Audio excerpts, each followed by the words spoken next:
نحن نقص عليك أحسن القصص بما أوحينا إليك هذا القرآن وإن كنت من قبله لمن الغافلين.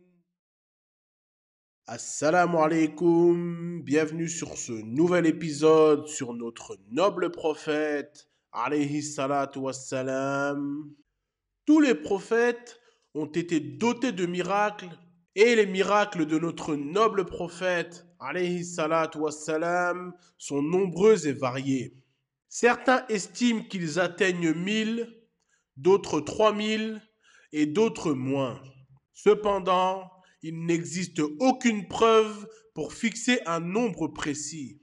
Dans le Coran, les miracles sont nommés ayatun, qui désignent une preuve évidente. Les miracles des prophètes sont nommés mu'jizat et les miracles des pieux sont nommés karamat.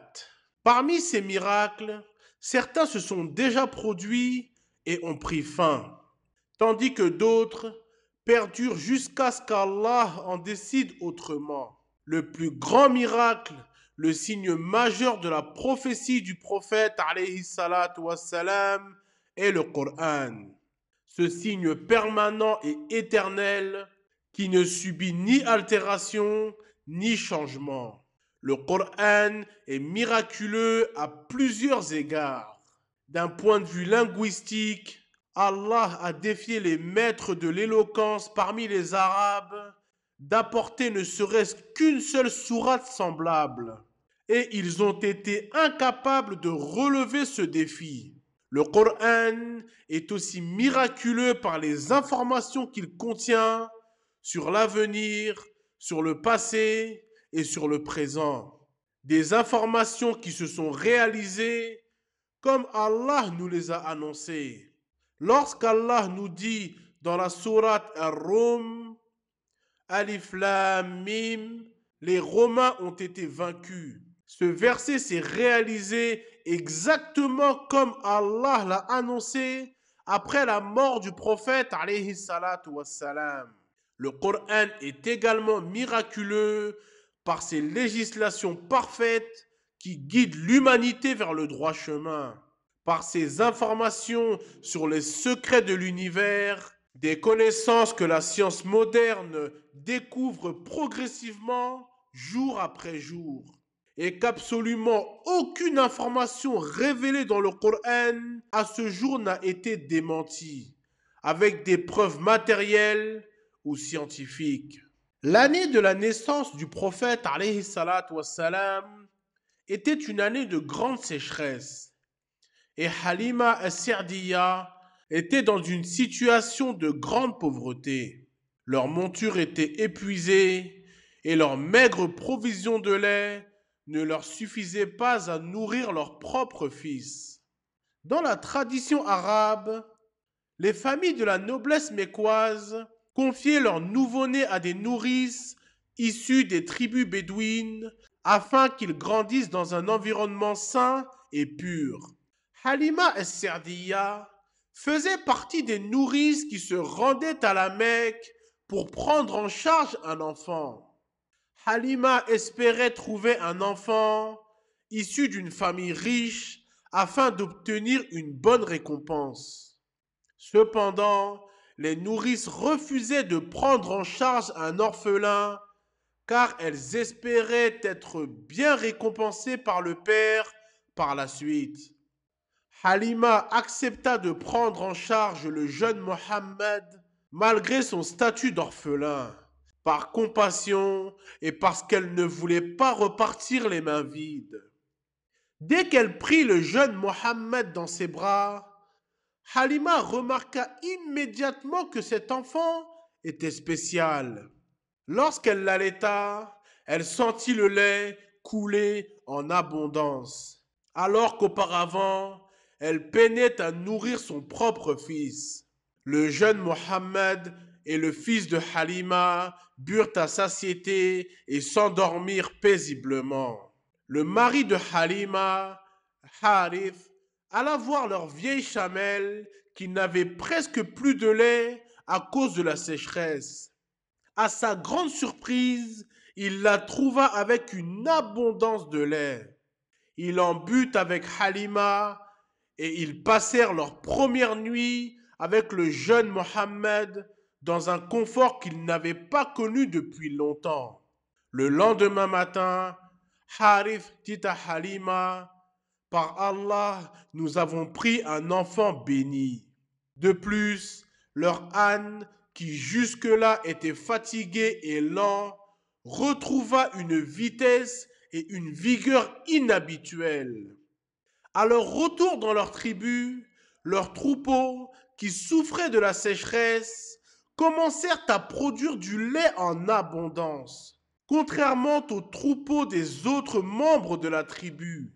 Pendant les 2 années qu'il passa chez Halima, le jeune Mohammed grandit en force et en sagesse, et la famille de Halima continua de prospérer grâce à la bénédiction divine qui accompagnait cet enfant. Lorsque vint le moment de le ramener à sa mère, Halima, voyant combien sa présence leur était bénéfique, Halima supplia encore Amina de le lui laisser encore un peu plus longtemps.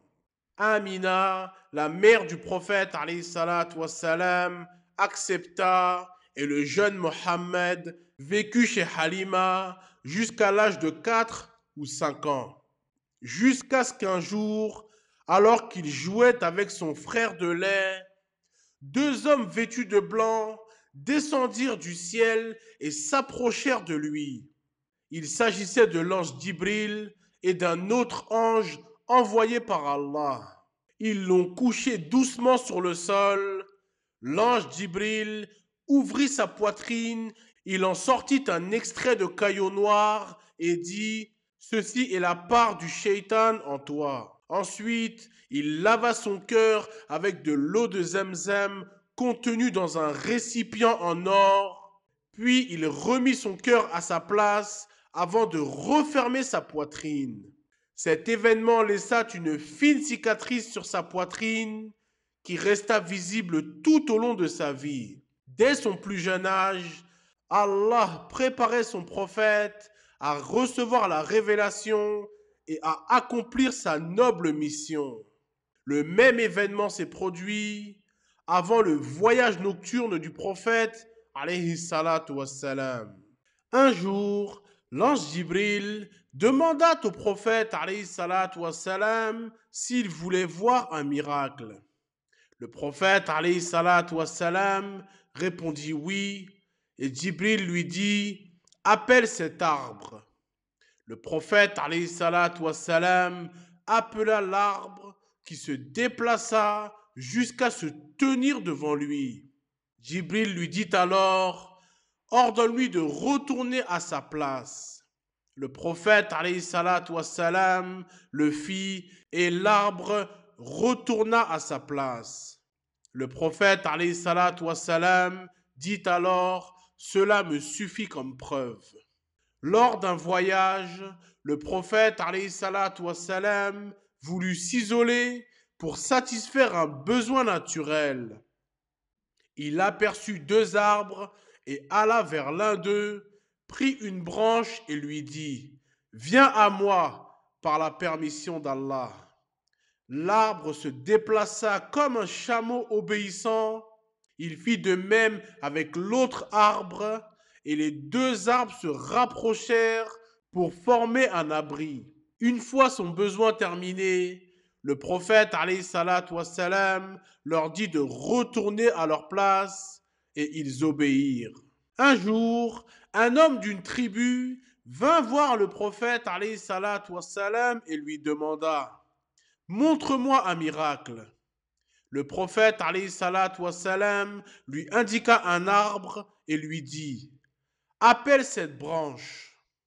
L'arbre obéit, sa branche se déplaça jusqu'à se tenir devant le prophète alayhi salatu wassalam et le prophète alayhi salatu wassalam lui ordonna de retourner à sa place. Cet homme, impressionné par ce qu'il avait vu, a dit « Par Allah, je ne te contredirai jamais sur quoi que ce soit ». et il embrassa l'islam. L'un parmi les plus grands miracles qui est survenu à l'époque du prophète alayhi salatu wassalam est celui de la fente de la lune. Allah nous dit dans le Coran, l'heure approche et la lune s'est fendue. Sourate la lune, verset 1. Les habitants de la Mecque ont dit au prophète alayhi salatu wassalam, nous ne croirons pas en toi jusqu'à ce que tu sépares la lune en deux parties. Le prophète alayhi salatu wassalam a dit alors, et si cela se réalise, est-ce que vous croirez? Ils répondirent par l'affirmative. Le prophète alayhi salatu wassalam invoqua Allah et la lune s'est alors séparée en deux parties visibles, si bien qu'ils virent la montagne de Hira entre les deux moitiés de la lune. Les chefs de Quraysh, comme Abu Jahl ou Al-As ibn Wa'il, dirent alors, Mohammed nous a ensorcelés. Et d'autres parmi eux ont dit, si c'est de la sorcellerie, il ne peut pas avoir ensorcelé tout le monde. Attendons de voir les caravanes qui entreront à la Mecque et nous leur demanderons s'ils ont bien vu la lune séparée en deux parties depuis leur emplacement. Plusieurs jours plus tard, des caravanes sont entrées à la Mecque et elles ont effectivement confirmé cela en précisant le jour exact de l'événement. Et il est également rapporté qu'un ancien temple en Inde porterait une inscription mentionnant qu'il a été construit la nuit où la lune s'est fendue, confirmant que la lune s'est réellement divisée et que ce n'était pas une illusion pour les gens de la Mecque. Un compagnon rapporte une expérience qu'il vécut lorsqu'il suivait le prophète alayhi salatu wassalam pour observer ses moments de solitude et apprendre directement de lui. Un jour, il le trouva assis, seul. Abu Bakr arriva en premier, salua et s'assit à la droite du prophète alayhi salatu wassalam. Omar suivit et s'assit à côté d'Abu Bakr. Ensuite, Othman arriva et s'assit à côté de Omar. Le prophète alayhi salatu wassalam tenait dans sa main des petits cailloux qui se mirent à glorifier Allah de manière audible avec un son semblable au bourdonnement des abeilles. Le prophète alayhi salatu wassalam passa ensuite les cailloux à Abu Bakr, puis à Omar et enfin à Othman. À chaque fois, les cailloux continuaient de glorifier Allah dans leurs mains. Ce miracle symbolise également la continuité du califat après le prophète alayhi salatu wassalam, Abu Bakr, Omar, puis Othman.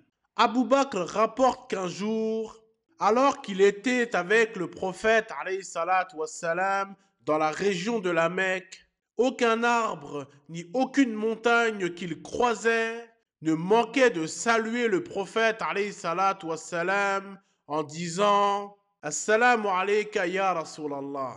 Le prophète alayhi salatu wassalam a dit je connais une pierre à la Mecque qui me saluait avant que je ne sois envoyé comme prophète. Je la reconnais encore aujourd'hui.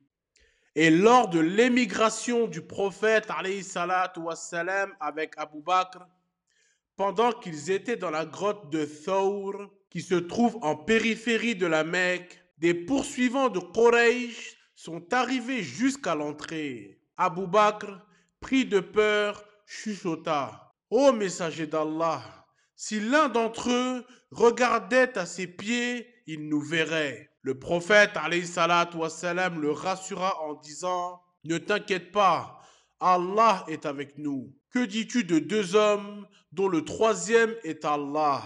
Abu Bakr rapporta plus tard je regardais les pieds des polythéistes juste au-dessus de nous, mais Allah les empêcha de nous voir. Et également, lors de l'émigration, le prophète alayhi salatu wassalam et Abu Bakr passèrent près d'une tente. Ils trouvèrent une chèvre maigre qui ne produisait pas de lait. Le prophète alayhi salatu wassalam demanda la permission de la traire. Après avoir touché les mamelles de la chèvre, elle donna une grande quantité de lait. Et cette grande quantité de lait resta une bénédiction pour les propriétaires de la chèvre longtemps après le départ du prophète alayhi salatu wassalam. Abu Huraira rapporte qu'un jour, à cause de la faim, il s'assit sur le chemin emprunté par les compagnons du prophète alayhi salatu wassalam en espérant qu'un d'entre eux lui offrirait quelque chose à manger. Abu Bakr passa et Abu Huraira lui demanda d'interpréter un verset du Coran, non pas par réel besoin d'explication, mais dans l'espoir qu'il l'inviterait à manger. Mais Abu Bakr ne le fit pas. Ensuite, Omar passa et Abu Huraira lui posa la même question.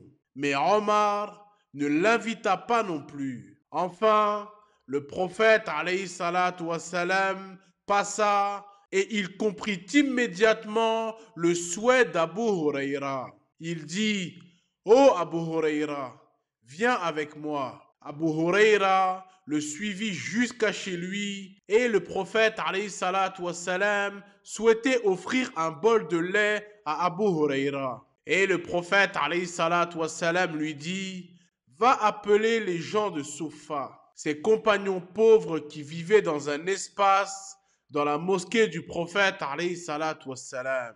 Abu Huraira, qui espérait boire tout le lait, fut déçu car il devait maintenant le partager avec les autres. Les gens de Soufa sont venus et le prophète alayhi salatu wassalam leur fit signe de s'asseoir. Il donna le bol à Abu Huraira en lui disant: serre le bol et donne-le à chacun d'entre eux. Abu Huraira raconte: chaque personne buvait jusqu'à être rassasiée, puis il me rendait le bol. Et lorsque tout le monde eut bu, il restait encore du lait. Le prophète alayhi salatu wassalam me dit alors: il reste encore du lait pour toi, bois. Je bus et il continua à me dire: bois encore, jusqu'à ce que je dise: je n'ai plus de place dans mon estomac. Le prophète alayhi salatu wassalam sourit, reprit le bol et but ce qui restait.